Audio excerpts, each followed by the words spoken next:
When flying from New Zealand to California, I had a 27-hour layover in Tahiti, and whoever said long layovers were a hassle is seriously mistaken.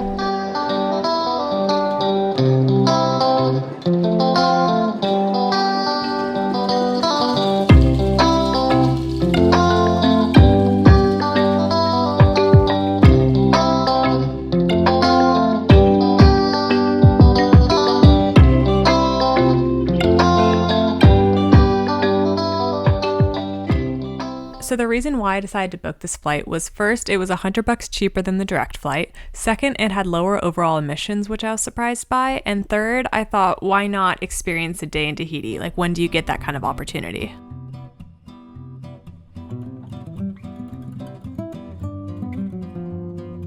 Traveling is an inherently unsustainable practice, especially when it involves flights, so I try to reduce my impact wherever I can. Typically, a direct flight has lower emissions because the takeoff and landing are the most fuel intensive. But since Air Tahiti is using a newer 787 that's smaller, lighter, and has more advanced aerodynamics, it actually ended up being less fuel intensive than the Air New Zealand direct flight. I also will try to take public transport when I can, but that wasn't an option here, so I shared a taxi with a nice couple that I met that was going in the same direction. Also, I stayed in a hostel, which is not only budget-friendly, but it can also be more sustainable since there are more people in a smaller space and less resources are being used or wasted.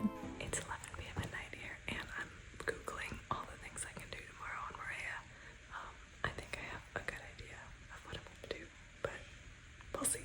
Okay, anyways, good night.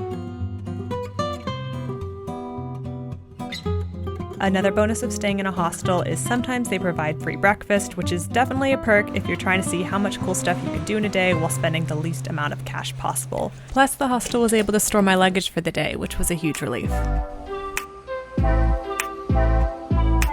So my plan for the day was to take a ferry to Tahiti's sister island, Moorea. For a quick overview, French Polynesia is a chain of 118 islands and atolls in the South Pacific. Tahiti is the largest and most populous island of the group, and I was staying in its biggest city, Papeete.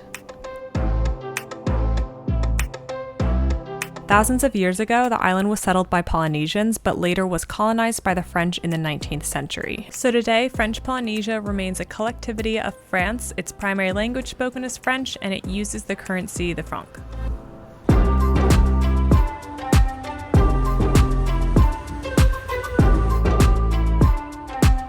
Now back to the layover. I got on the 6:40 a.m. ferry with Terevau, and you were able to just purchase the ticket once you got to the terminal, so just get there about 20-30 minutes early. At this point, my total pricing for this trip was just under $65 because the taxi to the hostel was free and breakfast was free too, so that was just the cost of the hostel and the ferry. Now, the main reason I chose to go to Moorea for the day instead of staying in Tahiti was I heard that it had incredible snorkeling. Actually, a research lab at my university did some research with coral reefs on Moorea too, so that kind of piqued my interest. And I'm a sucker for a good ferry ride, and this one was only 30 minutes, so it wasn't too far away. So there are a few options for transport around the island. I'll put them in the blog post I'm writing about this trip as well. I was going to rent an e-bike, but I didn't plan enough in advance, so I ended up just walking, and someone even recommended hitchhiking. I'm trying to hitchhike, but I have a feeling I'm doing something wrong because it's not working. Update, I got a ride from a French surfer boy. Didn't feel dangerous at all. And I learned with hitchhiking, you have to face the oncoming cars, because as soon as I did that, literally the first car stopped. So you don't walk and hitchhike at the same time. Look how pretty this flower is.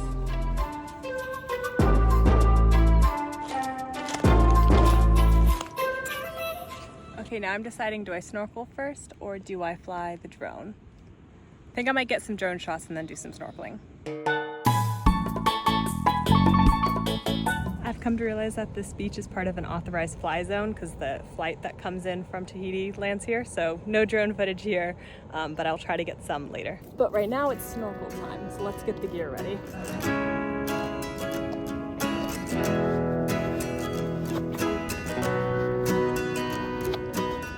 Got the mask and the GoPro. Let's see what we can find.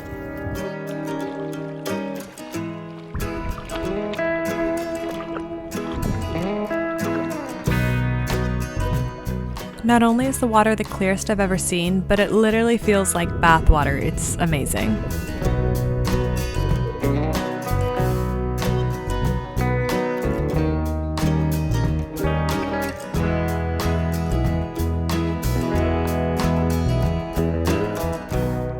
So when snorkeling around corals, it's really important that you practice good snorkeling etiquette.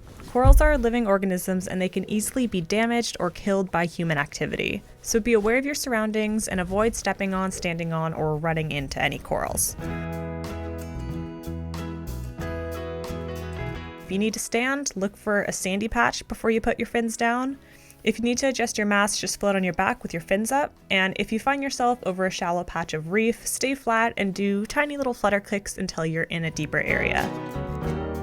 Rising ocean temperatures, ocean acidification, and other stressors are hurting the corals as is, so best we enjoy them as responsibly as we can.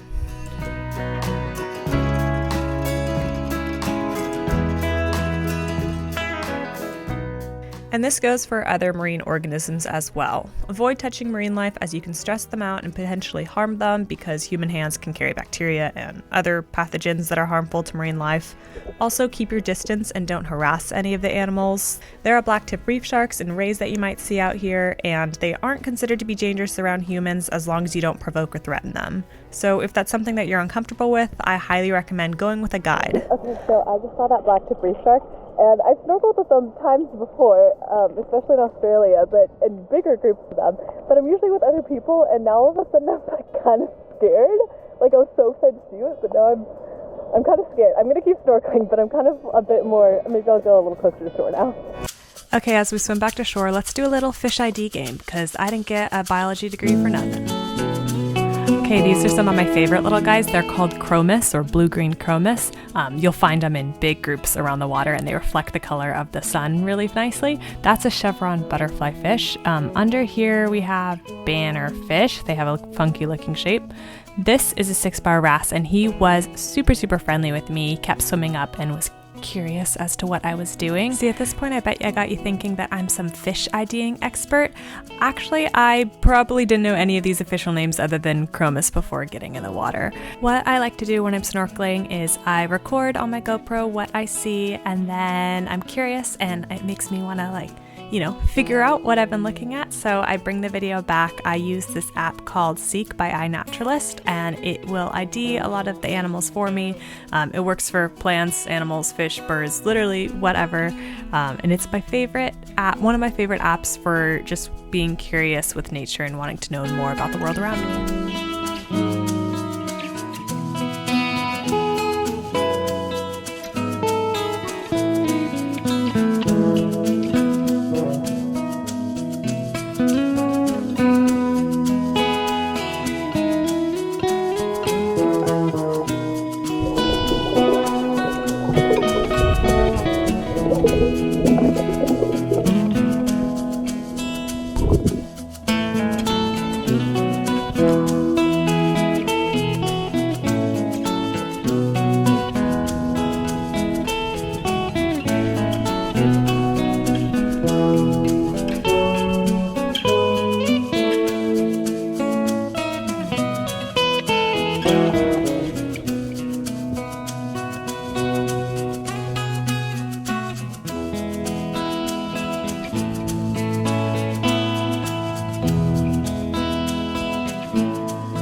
So after 2 hours of snorkeling and then another hour of laying out on the beach and going for swims, I decided to seek shade because I was getting a bit overwhelmed by the heat. Near where I sat, there was a local Morean man and his little 3-year-old son, and he asked in French, he was like, "Tu veux manger?" which is, "Do you want to eat or are you hungry?" or something like that. I took a few years of French, but I don't know it that well. And I said yes, and he gave me the rest of their sandwich and orange, and we proceeded to chat in French for the next 2 hours and go for swims, and it was a really nice time. Plus, I befriended a local dog that wanted my sandwich too. So I just met the nicest guy from Moorea here with his little 3-year-old son.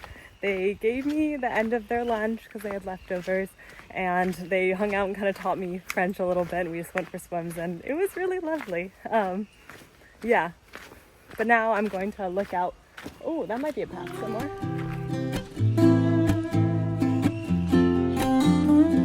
I walked about 12 minutes up a hill to a little lookout spot, and there I met a taxi driver and asked him how much it would cost to go to this beach where I could fly my drone. It was a bit out of my budget, but after chatting a bit, he offered me a ride for free because he was picking up some people that way anyways, and along the way we had a really great conversation. Said it's a Queen Island. She's our queen. Like keep regarding us.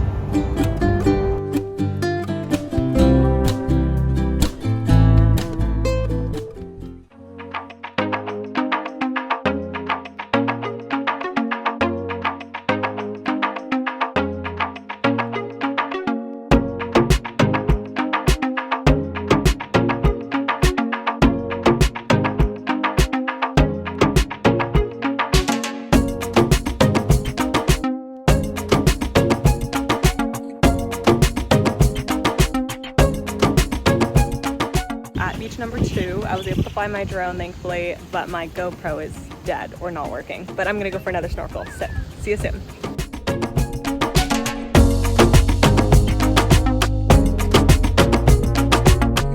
So that snorkel was great, not as good as the first one, but there was a cool drop off, so it was really fun to practice my dives. But the corals weren't as spectacular. So if you ever come to Tahiti, I definitely recommend the first one over the second one. But this is still a really great beach. At this point, I only had a little bit of time left before I had to make the ferry back, or else I'd be stuck on moorea and miss my flight. While I was hanging out the beach, relaxing and enjoying the last of my hours, I met a group of Tahitians and Australians from a film program, and they were heading back to the same ferry, and so they very generously offered me a ride.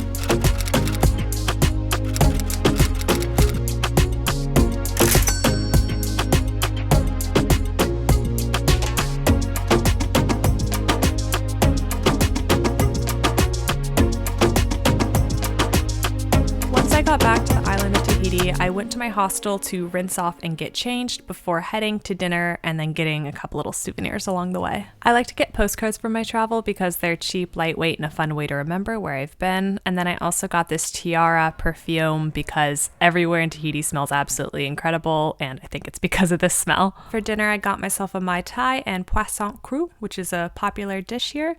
And then I walked around town a little bit to kill some time. Okay, that dinner was absolutely amazing. It was like the most recommended thing when you look up online what to eat in Tahiti. And it was so good. I'm a sucker for ceviche, and it was like a Tahitian twist, coconut twist on ceviche. I'm in my last hours of being in Tahiti. I'm just killing time walking around at night for about 30 minutes before grabbing my bags and heading off to the airport. I feel like everyone's always trying to get to their destination so quickly, and if you can have an opportunity to stop over in a place and have it be an inexpensive experience, like that's such a cool way to make the most of the travel. So my total price for this layover was $117.78. If you take into account the $100 I saved by not flying direct, that would be only $17.78, which is insane to me for a place like Tahiti. Now I do recognize that I lucked out with some free rides and free lunch, but those interactions with locals were probably the peak of my trip. The snorkeling was amazing as well, but honestly, like the kindness and generosity offered by Mauritians and Tahitians, I'll never forget it.